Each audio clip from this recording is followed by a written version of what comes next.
चारायला गेलो होतं. त्या जंगलात एक महिलांचं बॉडी त्यांना दिसलं होत्या. त्याच्या अनुषंगाने पोलिसांना तशाच इन्फॉर्मेशन दिले होते. मग इन्फॉर्मेशनच्या अनुषंगाने पोलीसचा स्टाफ तिथं जागावर पोहोचला आणि ती पूर्ण परिसर पाहिल्यानंतर तिचं जे प्रथमदर्शनी जखमी सर्व पाहिल्यानंतर परोला पोलीस स्टेशनमध्ये एक मर्डरचा गुन्हा दाखल करण्यात आला होता. सुरुवातीला ही महिला कोण आहे ओळख पटलेल्या नव्हत्या. मग आम्ही 2-3 दिवस सतत प्रयत्न केला, जे आजूबाजूच्या जिल्ह्याला देखील आपला टीम जाऊन आल्या होत्या. मग शेवटी आपला परोला जवळच एक उंदीरखेडा म्हणून गावातला रहिवासी म्हणून महिलांचं ओळख पडला.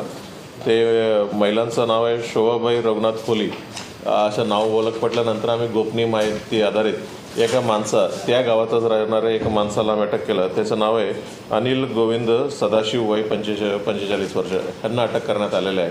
नेमका ह्यांना मर्डर करायचं कारण काय या विषयावर आमचे तपास आहे. प्रथमदर्शनी त्याच्या सोन्या चोरी करणं किंवा एखाद्या अनैतिक संबंधावर झाला असावा असं प्रथमदर्शनी दिसतंय आणि याच्यावर आमचा तपास चालू आहे.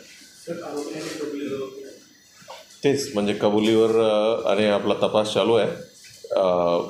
अनैतिक संबंध असू शकते किंवा त्यांचं जे अंगावर जे सोने होते ते चोरी करण्याचे उद्देश असू शकतात.